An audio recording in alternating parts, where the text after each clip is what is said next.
இங்கே பாருங்களேங்க. நான் ஊரில் இருக்கும்போது, சின்ன பிள்ளையா இருக்கும்போது, நான் இந்த ஈபி காலனின்னு எங்கள் ஊரில் ஒரு இடம் இருக்குங்க. வெறும் கவர்மெண்ட் சர்வெண்ட் தான் அங்கே இருப்பாங்க. வீடு கட்டி கொடுத்துருப்பாங்க. அந்த ஈபியில் வேலை பார்ப்பாங்கல்ல, அவங்களுக்குலாம் வீடு கட்டி கொடுத்துருப்பாங்க. நாங்களாம் கிணத்துல தான் போய் தண்ணி எடுப்போம் ஃபஸ்ட்டெல்லாம்.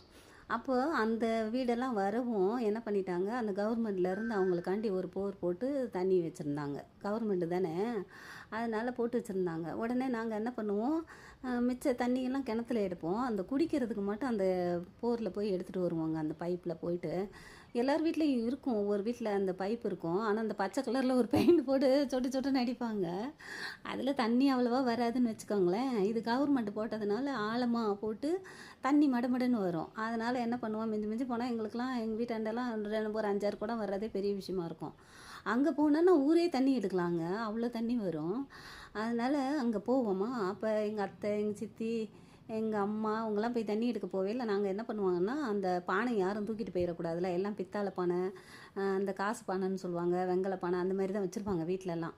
இப்போ தானே பிளாஸ்டிக் குடம் அது இதுன்னு வருது. அந்த காலத்துலலாம் அதுதான் இருக்கும் எல்லார் வீட்லேயும். என்னை என்ன பண்ணுவாங்கன்னா, தண்ணி அடித்து வச்சுட்டு என்னை கொஞ்சம் நேரம் நிற்க வைப்பாங்க, இல்லை தண்ணி அடித்து கொடுக்க சொல்லுவாங்க. அவங்க தூக்கின்னு போய் ஊற்றிட்டு வருவாங்க. ரொம்ப தூரம் போகணும், அவங்க ஊற்றிட்டு வரணும், நம்ம தண்ணி அடித்து வைக்கணும். சின்ன பிள்ளை தானே, போய் தண்ணி அடித்து வைப்போம். அப்போ அங்கே ஒரு அக்கா இருப்பாங்க. ஒரு அக்கானா ஒரு ஃபேமிலி. அவங்க என்ன பண்ணுவாங்க, அவங்க கிறிஸ்டினு. அப்போ நாங்களாம் இப்போ தாங்க ரசிக்கப்பட்டோம். அவங்க அப்போ இருப்பாங்க. அவங்க சர்ச்சுக்கு ஞாயிற்றுக்கிழமை போகும்போது எங்கள் வீட்டு வழியாக தான் போவாங்க. அவங்க அப்பா ஈபியில் வேலை செய்கிறதுனால அங்கே புதுசாக கொடுத்துன்னு வந்திருந்தாங்க. அந்த அக்கா என்ன பண்ணுவாங்க, 2 பேர் அக்கா தங்கச்சி இருப்பாங்க. அவங்க எங்கள் வீட்டு பக்கமாக தான் போவாங்க. அவங்கள பார்க்கற வரைக்கும் நான் என்ன பண்ணுவேன்னா, எப்படியாவது அவங்கக்கிட்ட பேசிட மாட்டோமா, அழகாக இருப்பாங்க பார்க்குறதுக்கு. உடனே என்ன பண்ணுவாங்க, மொதல் அந்த ஊருக்குள்ளே சுடிதார் போடுறது அவங்களா இருக்கும்னு பார்த்துக்கோங்களேன். மித்த எல்லாம் பாவாடை சட்டை தான். நாங்களாம் பாவாடை சட்டை, அப்புறம் கொஞ்சம் பெரியவங்கன்னா தாவணி இல்லை புடவை அப்படி தான் கட்டுவாங்க. அவங்க வேறு ஊர்லேருந்து வந்ததுனால கொஞ்சம் சுடிதார்லாம் போடுவாங்களா. எங்களுக்கு ஆச்சரியமாக இருக்கும், அவங்க பாரு கொலாய் போட்டுட்டு போகிறாங்க அப்படின்னு சொல்லிட்டு நாங்கள் ஓடி போய் பார்ப்போம். அப்போ எங்கள் வீட்டு வழியாக போவாங்க. அந்த பக்கமாக சுற்றினா எங்கள் சித்தி வீட்டு வழியாக போவாங்க. அது காலி கிரவுண்டு தான். தண்ணி கிண்ணி வேணும் அப்படின்னு சொன்னாங்கன்னா எங்கள் வீட்டு குடி வருவாங்க, உள்ள குடி. அப்படி வருவாங்களா, தண்ணி மோந்து கொடுப்பாங்க. எனக்கு ஆசையாக இருக்கும் அவங்ககிட்ட எப்படியாவது பேசிட மாட்டோமான்னு. அவங்க எல்லாம் பெரியவங்க இல்லையா, பெரியவங்கள்ட்ட தான் பேசுவாங்க. அப்போவே அந்த அக்கா 10வது என்னமோ படிக்கிறாங்கன்னு நினைக்கிறேன். இன்னொரு அக்கா வந்து காலேஜ் படிப்பாங்க.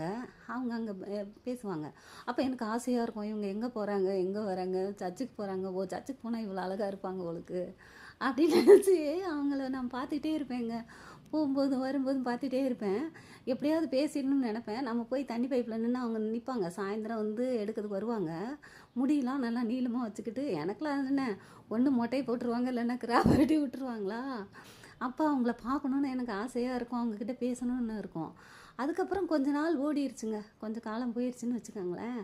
அப்போ நாங்கள் கொஞ்சம் பெருசாகிட்டோம். எனக்கு ஒரு 12 வயசு வந்துருச்சுன்னு வச்சுக்கோங்களேன். அப்போ நாங்கள் எங்கள் சித்தப்பாவோட கம்பெனியில் போயிட்டு இது பண்ணுவோம், வேலை செய்வோம். அப்போ அவங்க வந்து எங்கள் சித்தப்பாவோட வீட்டில் வந்து வாடகைக்கு இருந்தாங்க. எங்கள் வீடு கொஞ்சம் தள்ளின்னு வச்சுக்கோங்களேன். நாங்கள் போயிட்டு அந்த கம்பெனியில் இது பண்ணுவோம், வேலை செய்வோம், அப்புறம் அங்கே விளாடுவோம். எங்கள் சித்தி சொந்தக்காரங்க எல்லாருமே அவங்க தானே, அதனால் அங்கே போய் இருப்போமா. அப்போ என்ன பண்ணுவாங்க, அந்த அக்கா அங்கே வாடகைக்கு வந்துட்டாங்கங்க. உடனே அவங்கக்கிட்ட பேசணும். அப்போ பார்க்கும்போது எனக்கு அவங்க பேசணும்னு தோணுமா, அவங்களே வந்து என்கிட்ட பேசினாங்க. ஆச்சரியமாக இருக்கும். எனக்கு ஒரு 7 வயசு இருக்கையில் பார்த்தது, அடுத்து ஒரு 5 வருஷம் கழித்து அவங்க அங்கே வந்துட்டாங்கங்க. அந்த ஃப்ரெண்ட்ஷிப்புன்னு சொல்கிறோம்ல, அது எப்படி கூட சுற்றி எப்படி வருது பாருங்களேன். அப்போ அவங்க என்ன பண்ணுவாங்க, எங்கிட்ட பேச ஆரம்பித்தாங்க. நான் போவேன் வருவேன்ல அந்த கம்பெனிக்கு. அப்போ அவங்க வந்து பேசுவாங்கங்க. ஒரு நாள் நான் போகலைன்னா அவங்களுக்கு அழுக வந்துடும். அக்கான்னு கூப்பிடக்கூடாதுன்னுவாங்க. அது பேர் செல்வராணி. எங்கே இருக்காங்க, நாங்கள் இருக்கும்போதே தூத்துக்குடி போயிட்டாங்க. போகும்போது அவ்வளோ அழுதாங்க. இருக்கும்போது அவ்வளோ ஃப்ரெண்ட்ஸு. எப்படின்னா, நான் போகலைன்னா அவங்க சாப்பிடவே மாட்டாங்க. அவங்க அம்மா கூப்பிட்டு சத்தம் போடுவாங்க, ஏன் நீ வரல, எங்கள் பொண்ணு பாரு சாப்பிடவே இல்லை. பெரிய அக்காவுக்கு கல்யாணம் ஆயிடுச்சு, சின்ன அக்கா மட்டும்தான் இருப்பாங்க. அப்போ நான் அவங்கக்கிட்ட நம்ம பேசணுன்ற காலம் போய் அவங்ககிட்ட ஆசையாக இருக்குமா, அந்த காலம் போயிட்டு 5 வருஷம் கழித்து அவங்க, நான் எங்கள் வீடு கொஞ்சம் தூரமாக இருக்கும், அவங்க கம்பெனிலே எங்கள் சித்தப்பா வீட்டிலே வாடகைக்கு இருந்தாங்களா. அப்போ நான் கம்பெனிக்கு வரலன்னு வச்சுக்கோங்க, சாப்பிடவே மாட்டாங்க, உட்காந்துருப்பாங்க. நான் போகிறதுக்கு 10 மணி ஆயிடுச்சுன்னா 10 மணி வரைக்கும் வெயிட் பண்ணிகிட்டே இருப்பாங்களா.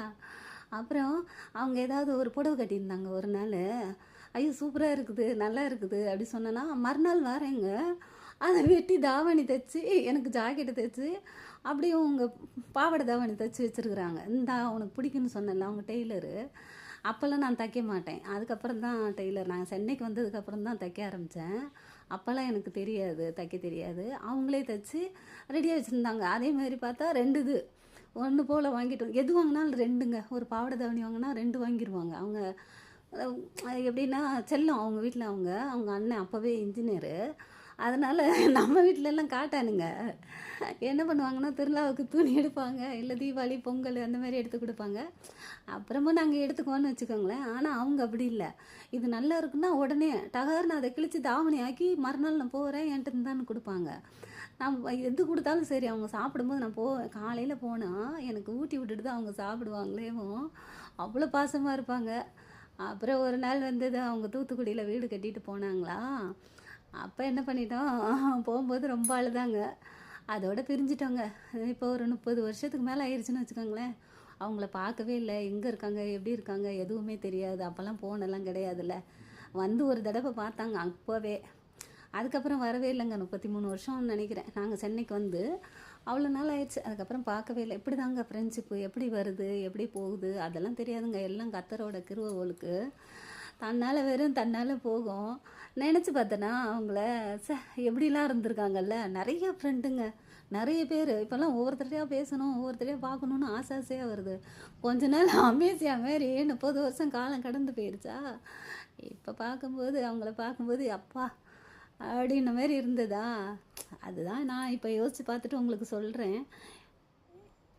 அப்படிதாங்க சில உறவு போயிடுச்சுன்னா திரும்பி பார்க்கவே முடியாது. ஃப்ரெண்ட்ஷிப்பாக இருக்கும்போது எவ்வளோ தூரம் பழக முடியுமோ அவ்வளோ தூரம் பழகிக்கோங்க. திரும்பி ஒரு நாள் திரும்பி பார்க்கும்போது ஐயையோ அன்னைக்கு நம்ம பேசாததெல்லாம் பேசாமல் விட்டுட்டோமே அப்படின்னு சொல்லி. 30 வருஷம் ஆயிடுச்சு. அதுக்கப்புறம் 33 வருஷம் ஆயிடுச்சு. அதுக்கப்புறம் அவங்கள பார்க்கவே இல்லை. இதுக்கப்புறம் நம்ம பார்ப்போமான்னு கூட தெரில. அவங்க முதல்ல தூத்துக்குடியில் இருந்தாங்க, இப்போ எங்கே இருக்காங்கன்னு தெரியாது. அப்படி தான் சொல்கிறேன். உறவு இருக்கும்போது எட்டி வதச்சிட்டு இல்லாதம்போது அச்சச்சோ. நான் ஃப்ரெண்ட்ஷிப்பாக இருந்தாலும் சரி சொந்தக்காரங்களாக இருந்தாலும் சரிங்க அப்படிதான். அப்படியே போனால் எப்படி பாடுறேன் கேளுங்க. சொந்தம் இல்லை பந்தம் இல்லை சொத்து சுகம் ஏதும் இல்லை ஏசையா உம்மை தவிர இந்த உலகத்திலே ஒருவரும் எனக்கு சொந்தமில்லை. சொந்தமில்லை பந்தம் இல்லை சொத்து சுகம் ஏதும் இல்லை ஏசையா உம்மை தவிர இந்த உலகத்திலே ஒருவரும் எனக்கு சொந்தமில்லை. காட்டாத்து வெள்ளம் போல கரை புரண்டு நானும் ஓட, காட்டாத்து வெள்ளம் போல கரை புரண்டு நானும் ஓட, காக்கும் தெய்வம் கடலை போல் வந்தீர் ஓடு நதி எல்லாம் பூமியே எனக்கு சொந்தம் என்றே. அப்படிதாங்க உறவெல்லாம் போயிடுவாங்க. ஆனால் கர்த்தர் நம்ம கூட கடைசி வரைக்கும் வருவாருங்க. அவர் நம்மளை விட்டு எப்பவும் போகவே மாட்டார். ஃப்ரெண்ட்ஷிப்பாக இருந்தாலும் சரி சொந்தமாக இருந்தாலும் சரி உயிருக்கு உயிரை நண்பனாக இருந்தாலும் சரி ஒரு நாள் பிரிய வேண்டியது வந்துடும். ஆனால் கர்த்தர் நம்ம கூட வந்தாருன்னு வச்சுக்கோங்களேன், நம்ம சாகிற வரைக்கும் நம்ம கூடயே இருப்பார். அதனால தான் சொல்கிறேன், உறவுகளை முறிச்சுக்கிட்டாலும் சொந்த பந்தத்தை வெறுத்தாலும் கர்த்தரை மட்டும் வெறுக்காதீங்க. அவர் உங்கள் கூடயே வச்சுக்கோங்க. அவர் உங்களுக்காகவே சிலுவையை சுமந்து மறித்து மறுபடியும் உயிரோடு வந்திருக்கிறாரு.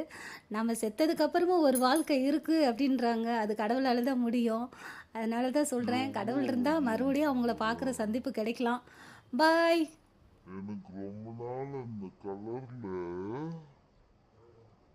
பூ எடுக்கணும். அது எட்டவே எட்டாது, உயரத்துல இருக்கும். அப்படிங்களா? இப்ப கீழே இருந்தது பூத்து இருந்தது.